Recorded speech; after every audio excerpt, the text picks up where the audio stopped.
नमस्कार, मैं हिमांशी राजपूत और आप देख रहे हैं भारत एक्सप्रेस डिजिटल। 11 मई 2025 को इंदौर में एक लड़का और एक लड़की राजा और सोनम शादी के बंधन में बंध जाते हैं, जिसके बाद दोनों अपना हनीमून मनाने बेंगलुरु के रास्ते से मेघालय पहुंचते हैं और अचानक उनका फोन बंद हो जाता है।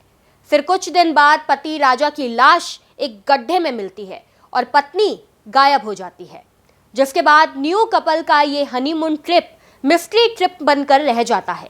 परिजन उनसे संपर्क साधने की कोशिश करते हैं, लेकिन सारी कोशिशें नाकाम हो जाती है। ऐसे में दोनों के साथ क्या हुआ, कैसे हुआ और किसने किया, इन सवालों के जवाब कोई नहीं जानता था। लेकिन जब पुलिस इस केस की जांच पड़ताल करती है, तब इस केस में एक के बाद एक ऐसे खुलासे होते हैं जो सबको चौंका के रख देते हैं। बता दें कि मध्य प्रदेश से मेघालय तक सियासी गलियारों में भी ये मामला सुर्खियां बटोरने लगा। 23 मई को लापता होने के बाद 17 दिन से राजा रघुवंशी और सोनम रघुवंशी की ये कहानी सभी के लिए सस्पेंस बनी हुई है। मगर अब इस केस में ऐसा खुलासा हुआ जिसने सभी के होश उड़ा कर रख दिए। दरअसल राजा रघुवंशी के मर्डर मिस्ट्री के पीछे किसी और का नहीं, बल्कि उसी की पत्नी सोनम का हाथ है। और इस हत्या में शामिल थे वह 3 लोग जिनको एक गाइड ने इस न्यू कपल के साथ देखा था। बता दें कि पति राजा की हत्या करने के बाद सोनम उत्तर प्रदेश के गाजीपुर में एक ढाबे पर बदहवास हालत में मिली, जहां उसने खुद पुलिस के सामने सरेंडर कर दिया। पुलिस ने 3 हमलावरों को भी गिरफ्तार कर लिया और एक अन्य साजिशकर्ता की तलाश जारी है। तो आइए जानते हैं राजा सोनम की पूरी कहानी की शुरुआत कहां से हुई और कैसे हुई।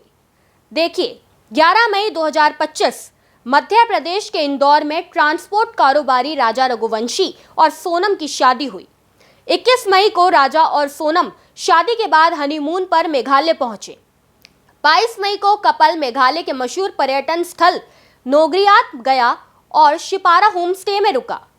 23 मई को सुबह कपल मावला खेत ट्रैक पर गया और वहीं से गायब हो गया। 27 मई को परिजनों ने इसकी सूचना स्थानीय प्रशासन को दी, जिसके बाद एमपी के मंत्री कैलाश विजयवर्गीय ने गृह मंत्री अमित शाह से बातचीत की और राजा सोनम की गुमशुदगी के बाद सियासी खेमा भी एक्टिव हो गया।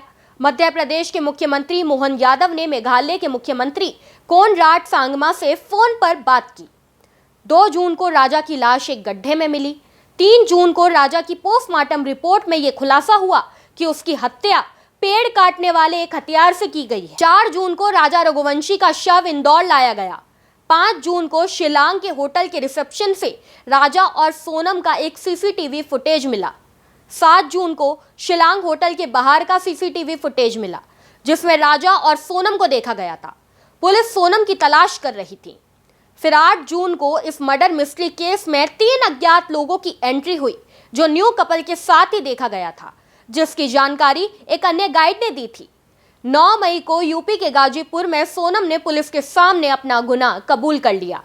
जिस प्यार की शुरुआत इंदौर से हुई, उसका अंजाम मेघालय की पहाड़ियों में हुआ, वो भी लाश और गुनाह के साथ। अब जब पर्दा उठ चुका है तो सवाल यही है, क्या ये सिर्फ निजी रंजिश थी या फिर इसके पीछे कोई और वजह थी। राजा सोनम की ये मर्डर मिस्ट्री अब एक केस नहीं, एक चेतावनी है कि हर मुस्कुराती तस्वीर के पीछे जरूरी नहीं कि कहानी भी मुस्कुराती हो।